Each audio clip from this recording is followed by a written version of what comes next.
previous videos, we've been talking about the importance of having a clear vision of what you're looking to accomplish in your company and with your, well, basically strategy of your company. And in the last video, we talked about the importance of being carefully assessing external forces that try to influence your strategy and to triage them in such a way that you know which ones to ignore, which ones to be responsive to, and which ones to basically do something with, but not as much as you would want. But there is a point where a strategy and a vision no longer works. And I think the interesting one is that in Swedish, there's a difference, or considered to be a difference between giving up and moving on. I mean, giving up means you've been pursuing a strategy, you're tired of it, it's still important, but you just can't cope anymore, so you give up. But there is another approach, which is you're moving on. And the difference between the two is that in the case of moving on, the strategy that you were pursuing is no longer as relevant to the company and to you as it was at an earlier stage. But instead, you are moving towards a new goal, a new set of things to pursue. The challenge in that context, however, is that very often companies struggle with letting go of one strategy and moving on to a next strategy. And there are at least three reasons why this is difficult. And the first is that key decision makers, especially senior ones, often miss major shifts in the context in which the company operates.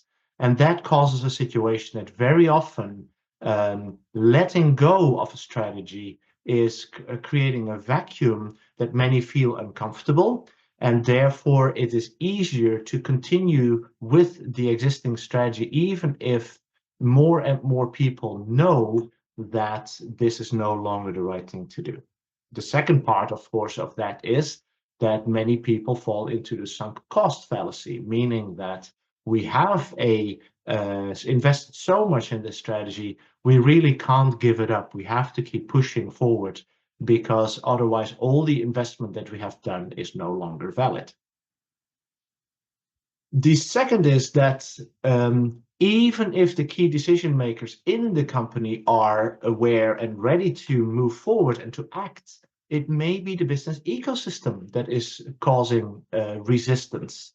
We've worked with several companies where different partners of a company basically threaten the company to not change its ways, because if you would change, they would have to change too, or they may even become irrelevant or be pushed out of the business ecosystem.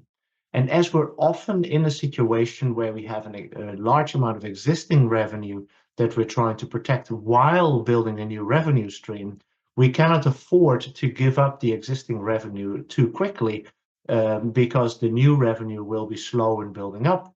And as a consequence, we may very well end up in a kind of deadlock situation in which we cannot move forward. And then, of course, from a purely technical perspective, even if we are changing strategy, realizing that strategy in technology and in the products and in the offerings will often take a significant amount of time. And this is one of the times where I really want to stress the importance between business strategy and technology strategy, because this is where technology strategists and software architects need to be able to predict the likely changes in business strategy in order to start preparing the products and the offerings for those likely changes, because otherwise realizing the strategic change will take very long and will be very expensive. In my experience, there are two techniques that are especially valuable in this context in order to reason about this. The first is scenario planning. Scenario planning was developed by Shell, the oil company, in the 1970s.